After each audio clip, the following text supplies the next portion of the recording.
Pozdrav svima i dobrodošli na kanal Ikarbus zvučna hronologija. Gledate prvi deo treće epizode serijala Subotica Trans i ja, u kome se osvrćemo na nekadašnje, ali i trenutno aktivne Ikarbusove autobuse u Subotica Transu. Nakon zglobnih Ikarusa na red su došli i solo modeli.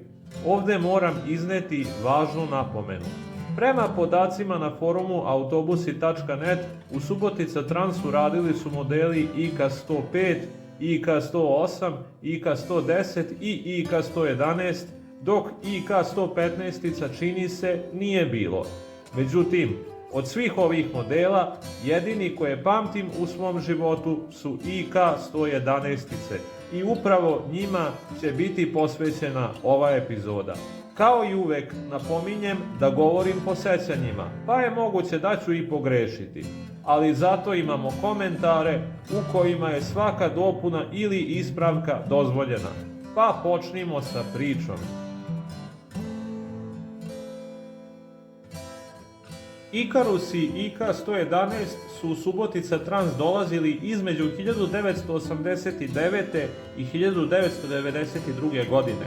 Što se estetskih detalja tiče, najveći deo njih imao je dvodelne vetrobrane i Wegmann vrata. Postojalo je samo jedno vozilo sa Wegmann vratima i jednodelnim vetrobranima.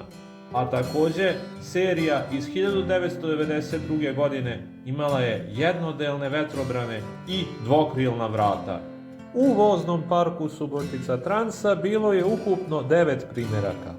Garažni brojevi su bili 64, 65, 67, 69, 75, 76, 77, 79 i 81.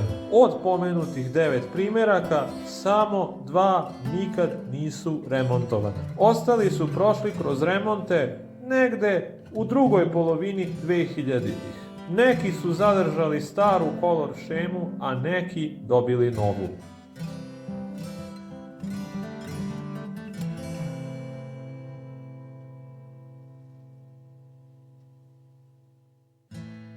Moja sećanja na njih tokom 90-ih su gotovo nepostojeća, pošto ih tada skoro nikad nisam koristio. Prosto nisam imao nigde nikad. Verovatno su već tih godina tokom leta menjali zglobne autobuse na linijama 1, 1A, 10 i 16, ali ja se ne sećam vožnji.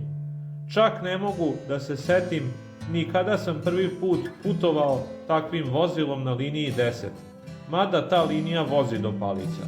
A linije 3 i 8, tada jedine koje su tokom cele godine obsluživali solo autobusi, gotovo nikad nisam koristio. Prosto nije bilo pogodnih uslova da njima putujem u to vreme, pa zato i nemam sećanja iz tog perioda. Kasnije su tokom 2000-ih uvedene, tačnije reaktivirane linije na kojima su IK111 bile odgovarajuće, najpre linija 4 na relaciji Teslino naselje, Mali Radanovac, Buvljak, Crveno selo, pa u nekom bliskom vremenskom periodu i linija 9, koja možda nikada i nije bila ukidana, samo je ja nisam video zbog retkih polazaka, a relacija joj je bila Hala Sportova, Subotica Trans, ATB Sever, pa potom linija 2 na relaciji Srpski Šor, Hala Sportova, autobuska stanica, naselje Prozivka i na kraju linija 4A na relaciji Veliki Radanovac, Mali Radanovac, Livka. Sve ove linije su značajno povećale obim posla za Ikaruse IK111, pa ipak čak ni tada nisam putovao njima, zato što te linije nisam imao kako da iskoristim.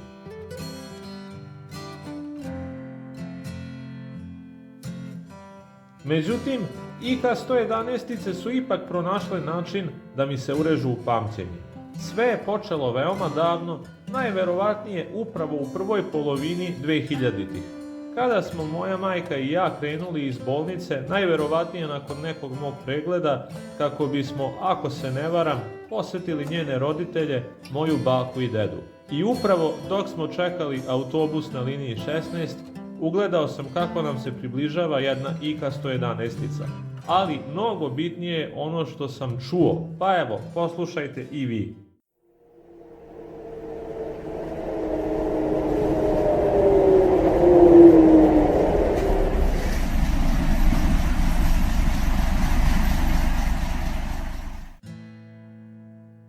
To je verovatno bio prvi put da sam postao svestan ovog zvuka rabine pogonske osovine tipa 018.15. Vožnja koja je usledila bila je kratka i najverovatnije prespora da bih ponovo čuo taj zvuk, s obzirom na deo trase kojim smo se vozili. To je verovatno jedan od razloga zašto tu vožnju i ne pamtim. Ali sećanje na zvuk koji sam čuo dok mi se autobus približavao je negde ostalo upisano. I tako je vreme prolazilo, a ja bih tu i tamo ponovo čuo taj zvuk kada bi neka IKA 111-ica prošla ulicom, došla da vozi đake u mojoj osnovnoj školi, ili kada bi mi se ukazala retka prilika da putujem nekom od njih na liniji 10 tokom leta. I polako, Ikarus i IKA 111 postali su mi asocijacija na spomenuti zvuk pogonske osovine raba 018.15 i obrnuto. A onda je usledio prvi period redovnih vožnji ovim autobusima kog se u izvesnoj meri jasno sećam. Sada dolazi trenutak gde vam čisto radi postavljanja stvari u kontekst moram reći nešto o sebi. Osoba sam sa veoma blagim stepenom dečije cerebralne paralize. Odmah da naglasim, to me ni u kom pogledu ne ometa u svakodnevnom funkcionisanju, ali ono što sam time dobio, a što je doprinelo da bolje upoznam IKA 111-ice, jesu povremeni uputi za odlaske na rehabilitaciju, to jest fizikalnu terapiju, masažu i sl.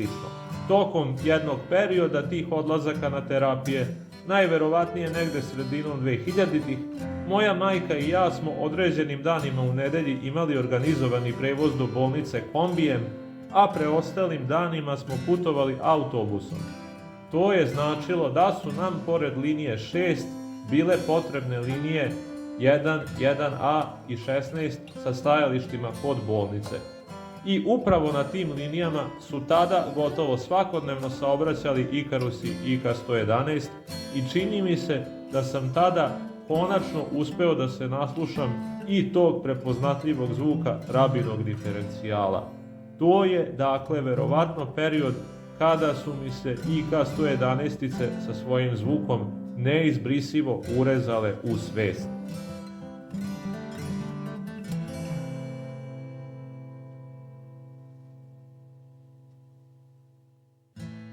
I ponovo je prošlo neko vreme, možda par godina, dok se nije desio još jedan ključni trenutak. Pri samom kraju osnovne škole, negde tokom 2009. godine, jedan moj prijatelj i ja vozili smo bicikle. Usputni razgovor mene je nekako naveo da počnem da mu govorim o autobusima sa veoma karakterističnim zvukom. Moja onomatopeja tog zvuka, izvedena visokim falsetom, začudila ga je, pa je poželeo i sam da se uveri u moju priču. I tako smo presreli jednu IKA 111-icu kada je došla po đake u našu osnovnu školu. Prijatelj je bio impresioniran, ali meni nije bilo dovoljno da taj zvuk čujem samo jednom. Želeo sam više prilika za to. I, mada se ne sećam tačno kako, nekako sam se dosetio da IKA 111-ice voze na tada već uveliko aktivnoj liniji 4A. Ubrzo sam počeo svakodnevno da odlazim biciklom do jednog stajališta te linije, gde sam imao povoljne okolnosti da čujem zvuk njihovog diferencijala. I to se često i dešavalo. A uz to, jednom prilikom sam i napravio kratak snimak jednog Ikarusa IKA 111 svojim tadašnjim telefonom. Nisam mogao ni da pretpostavim da ću skoro 15 godina kasnije napraviti YouTube kanal posvećen autobusima. Ali svo to posmatranje i slušanje IKA 111-ica u meni je stvorilo novu želju. Poželeo sam vožnju u jednom od njih.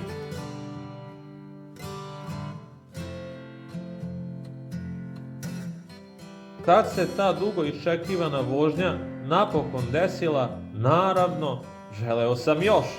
Vremenom sam shvatio da su mi vožnje autobusima, pogotovo IK-111-icama, postale hobi za koji izdvajam veliki deo slobodnog vremena, a uvođenje interneta u naš porodični dom, koje se desilo upravo negde tokom te 2009. godine, omogućilo mi je pristup forumima posvećenim autobusima, koji su još više pobudili moje interesovanje.